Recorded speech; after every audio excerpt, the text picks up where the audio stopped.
തിരുവനന്തപുരത്ത് കോൺഗ്രസ് നേതാവിന്റെ 6 കോടിയുടെ ഭൂമി തട്ടിയെടുത്ത കേസിൽ വ്യവസായി അനിൽ തമ്പി പിടിയിൽ. ചെന്നൈയിൽ നിന്നാണ് അനിലിനെ പിടികൂടിയത്. നൃപ്പൻ ഒരിക്കൽ കൂടി വിവരങ്ങളുമായി ചേരുന്നുണ്ട്. നൃപ്പൻ, മാസങ്ങളായി അനിൽ തമ്പി ഒളിവിലായിരുന്നു. എന്തായാലും ചെന്നൈയിൽ നിന്ന് പോലീസിന്റെ പിടിയിലായി എന്നാണ് മനസ്സിലാക്കുന്നത്.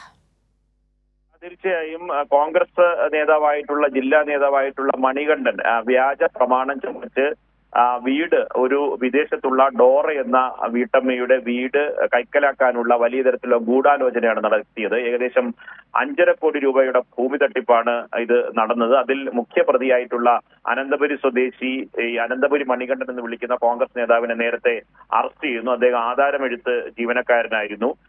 ആ സംഭവത്തിലാണ് അതിന്റെ മുഖ്യ പ്രതിയായിട്ടുള്ള ഈ വ്യവസായി അനിൽ തമ്പിയെ ചെന്നൈയിൽ നിന്ന് പിടികൂടിയിട്ടുള്ളത്. ഇയാൾ മാസങ്ങളായി, അന്ന് ഈ സംഭവം നടന്ന സമയം തന്നെ പ്രതിക്കായി തിരച്ചിൽ ആരംഭിച്ചിരുന്നു. അപ്പോൾ തന്നെ അനിൽ തമ്പി ഒളിവിലായിരുന്നു. മാസങ്ങളായി ഒളിവിൽ കഴിഞ്ഞ പ്രതിയെയാണ് ഇപ്പോൾ ചെന്നൈയിൽ നിന്ന് പോലീസ് അറസ്റ്റ് ചെയ്തിട്ടുള്ളത്. അമേരിക്കയിൽ താമസിക്കുന്ന ഡോറ ക്രിസ്റ്റിന്റെ വസ്തുവാണ് അനിലിന്റെ നേതൃത്വത്തിൽ തട്ടിയെടുത്തത്.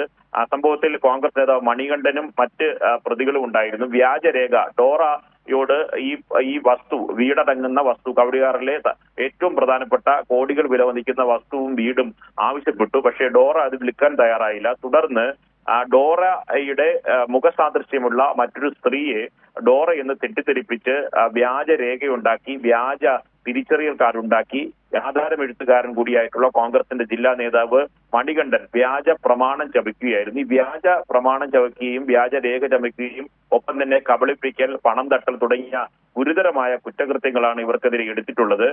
കോൺഗ്രസിന്റെ പ്രധാനപ്പെട്ട നേതാവായിരുന്നു മണികണ്ഠൻ. രാഷ്ട്രീയമായിട്ടുള്ള പിന്തുണ മണികണ്ഠന് ആ ഘട്ടത്തിൽ ലഭിച്ചിരുന്നു. മണികണ്ഠന്റെ രാഷ്ട്രീയ പിന്തുണ കൊണ്ടാണ് അനിൽ തമ്പി ഇത്തരത്തിലുള്ള ഒരു ഗുരുതരമായ കുറ്റകൃത്യം ചെയ്തത് എന്നതാണ് അന്ന് പോലീസ് കണ്ടെത്തിയത്. ജവഹർ നഗറിലെ 10 മുറികളുള്ള കെട്ടിടവും 14 സെന്റ് സ്ഥലവുമാണ് വ്യാജ ആധാരത്തിലൂടെ ഭൂമാഫിയ അന്ന് തട്ടിയെടുത്തത്. കേസിൽ ആത്മാർത്ഥരായ വസന്ത എന്ന സ്ത്രീക്ക് അമേരിക്കയിലെ ഡോക്ടറുമായി മുഖസാദൃശ്യമുണ്ടായിരുന്നു. ഇവരെ ഉപയോഗപ്പെടുത്തിക്കൊണ്ട് മുൻനിർത്തിയാണ് തട്ടിപ്പ് നടത്തിയത്. ഡോറയുടെ വളർത്തുമകളെന്ന വ്യാജേനെ മെറിൻ എന്ന പേരിൽ ഭൂമി രജിസ്റ്റർ ചെയ്യുകയായിരുന്നു. ഈ മകൾ എന്ന തരത്തിൽ മെറിൻ എന്ന ഒരു സ്ത്രീയെ കൂടി കൂട്ടുപിടിച്ച ശേഷം ഡോറ ഈ സമ്മതപത്രം നൽകുന്ന തരത്തിൽ ഡോറയുടെ രൂപസാദൃശ്യമുള്ള വസന്തയെ കണ്ടെത്തി. അങ്ങനെ ഗുരുതരമായ ഒരു വ്യാജ രേഖ ചമയ്ക്കലാണ് ഉണ്ടായത്. ഇതിനായി വ്യാജ ഇഷ്ടദാന കരാർ ഉൾപ്പെടെയുള്ള ഉണ്ടാക്കി. ഇത് ഡോറ ഇഷ്ടദാനമായി ഇത് മെറിന് നൽകി. മെറിൻ ഈ വസ്തു അനിലിലേക്ക് പ്രമാണം ചെയ്ത് പണം വാങ്ങി ഭൂമി കൈമാറി എന്ന തരത്തിലുള്ള രേഖയാണ് ഉണ്ടാക്കിയത്. അങ്ങനെ വലിയ തരത്തിലുള്ള ഭൂമാഫിയയുടെ തട്ടിപ്പാണ് പോലീസ് കണ്ടെത്തിയത്. ഇതിലാണ് നേരത്തെ അനന്തപുരി മണികണ്ഠൻ അറസ്റ്റ് ആയത്. ഇപ്പോഴാണ് അനിൽ തമ്പിയും ചെന്നൈയിൽ നിന്ന് അറസ്റ്റിലായിരിക്കുന്നത്. ആര്യ. ശരി, നൃപ്പനാണ് വിവരങ്ങൾ നൽകിയത്.